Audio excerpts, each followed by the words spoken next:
Selamat datang ke channel Jago Chong dan hari ini kita akan bincangkan bab 9, matematik tingkatan 4 iaitu kebarangkalian peristiwa bergabung. Dalam bab ini sebenarnya kita ada 4 subtopik yang utama, maka saya akan bahagikan kepada beberapa video untuk bincangkan semua. Dan untuk video pertama ini kita akan tumpukan perhatian kepada subtopik yang pertama dahulu iaitu peristiwa bergabung. Dalam video ini kita akan bincangkan dahulu apa yang dimaksudkan dengan peristiwa bergabung, diikuti dengan cara untuk senaraikan semua long sample dan juga cara untuk menentukan bilangan kesudahan yang mungkin. Jadi mari kita mulakan dengan bincangkan maksud peristiwa bergabung.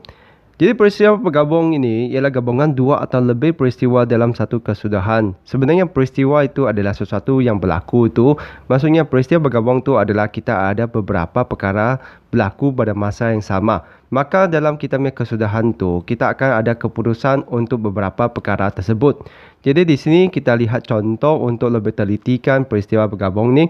Jadi sebagai contoh, kesudahan yang mungkin bagi dua orang murid bermain gunting, batu, kertas. Jadi ini adalah permainan kanak-kanak lah, di mana dia tunjukkan tangannya seperti gambar raja di sini, iaitu seorang tunjukkan kertas, seorang tunjukkan gunting.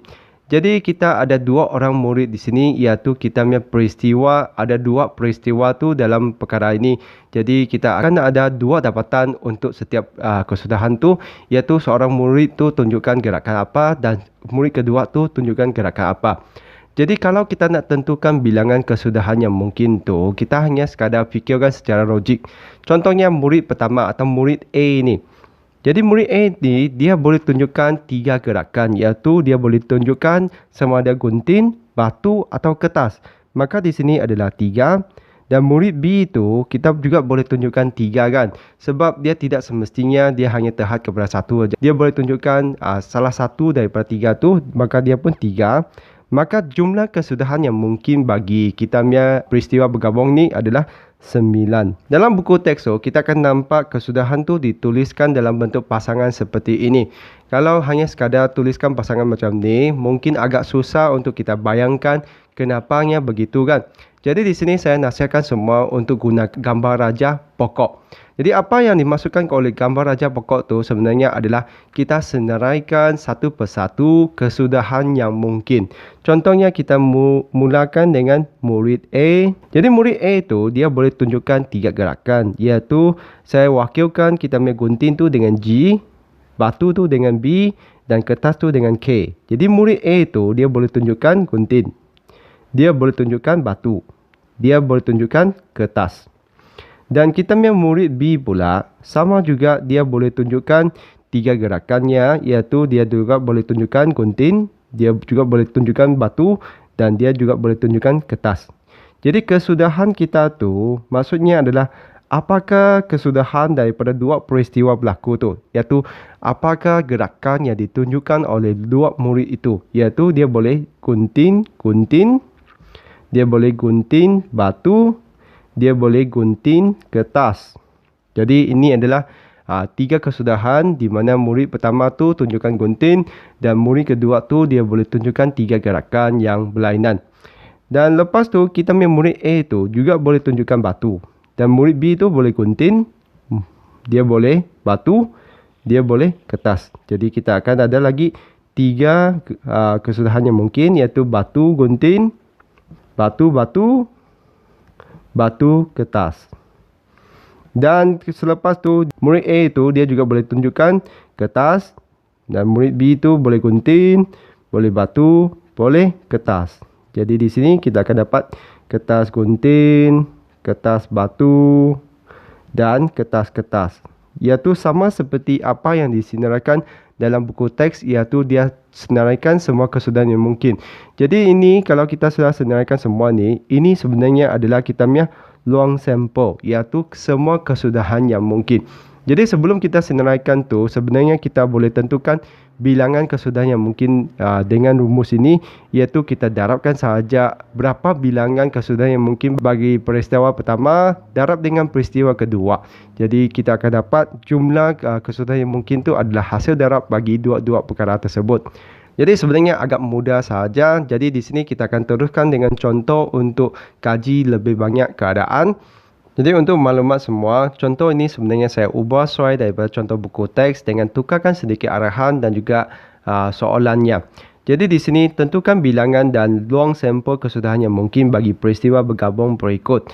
Jadi sebelum kita senaraikan luang sampel tu, saya nak ajar semua macam mana kita tentukan bilangan kesudahan yang mungkin dahulu supaya kita tidak terlebih atau terkurang tulis kita punya kesudahan yang mungkin. Jadi kita lihat soalan A, 3 keping kad berlabel dengan huruf A, B, C dimasukkan dalam sebuah kotak. 2 keping kad dikeluarkan dari kotak secara rawak satu demi satu tanpa pemulangan. Jadi di sini sebelum kita tuliskan kita punya luang sampel tu, saya nak ajar semua macam mana kita bilangan kesudahan yang mungkin. Jadi bilangan kesudahan yang mungkin tu kita akan gunakan NS, iaitu bilangan unsur dalam luang sampel kita. Jadi untuk cabutan yang pertama tu, disebabkan kita ada 3 kad, maka kita ada 3 kemungkinan, iaitu 3. Lepas tu untuk kad kedua atau cabutan yang kedua tu, disebabkan kad pertama yang dicabut tu tadi tidak akan dipulangkan, maka kita hanya akan tinggal 2 kad sahaja. Maka dia hanya ada 2 kemungkinan. Jadi di sini bilangan kesudahan yang mungkin tu adalah 3 darab 2, iaitu kita ada 6 unsur dalam kita punya luang sampel. Jadi seterusnya pula, saya nak ajar semua macam mana kita senaraikan ke semua kesudahan tu dalam kita punya luang sampel. Jadi kalau kita sekadar gunakan pasangan tu agak rumit untuk kita bayangkan. Kalau anda tidak dapat bayangkan, cadangan saya adalah anda gunakan lukisan atau gambar raja pokok tu. Jadi kita ada 2 cabutan, cabutan pertama dan cabutan kedua. Jadi saya akan tuliskan dahulu kedua.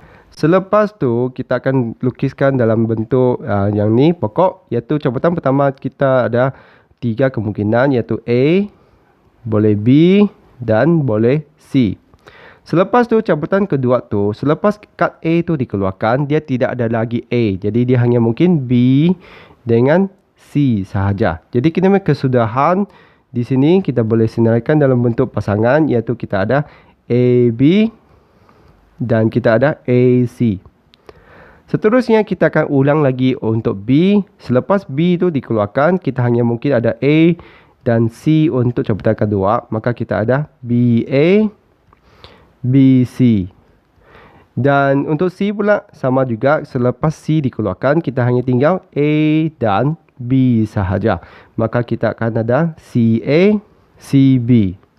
Jadi kalau kita nak tuliskan kita punya luang sampel tu, kita perlu tuliskan dalam bentuk set. Jadi kita akan tuliskan kita punya luang sampel tu, kita boleh gunakan bentuk set, iaitu kita perlu mulakan dengan kita punya tanda ini, iaitu tanda untuk set tu.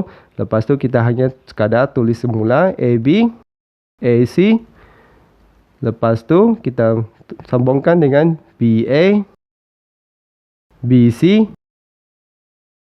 CA, CB, iaitu memang kita akan ada 6 kesudahan yang mungkin dalam kita punya luang sampel. Jadi begitulah untuk contoh A ni.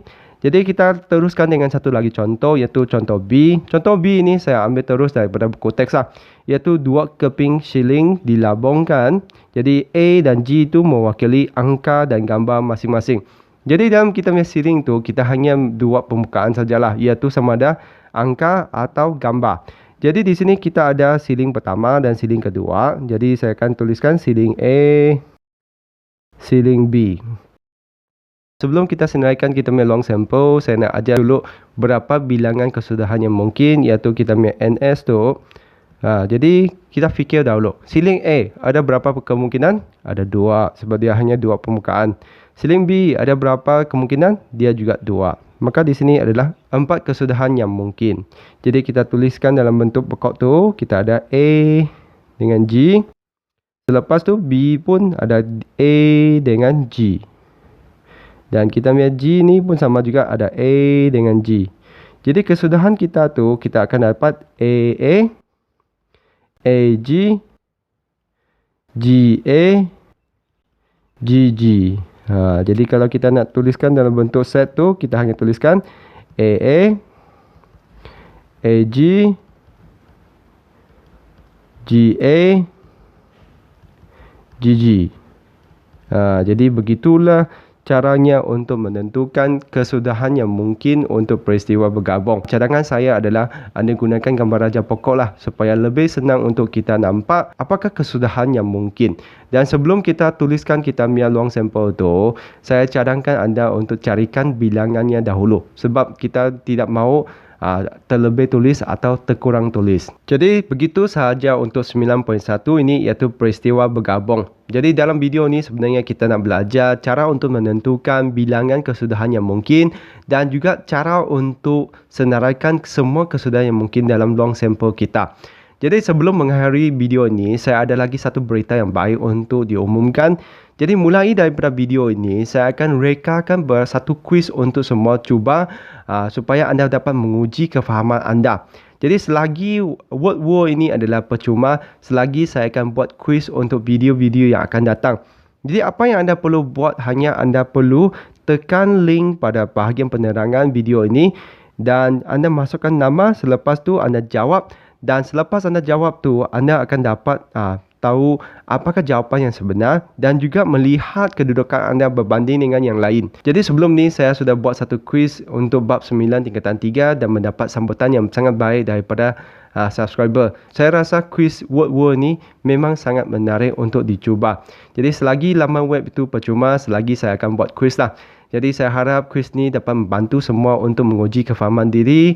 Kurang-kurangnya anda ada latihan lebih untuk menguji anda, terutamanya dalam waktu PKP ini di mana anda susah untuk menerima input daripada sekolah. Setakat itu saja untuk video kali ini. Kalau rasa video Cikgu Chong ni membantu, jangan lupa untuk tekan like dan subscribe. Dan tolong Cikgu share kepada rakan-rakan supaya dapat membantu yang lain.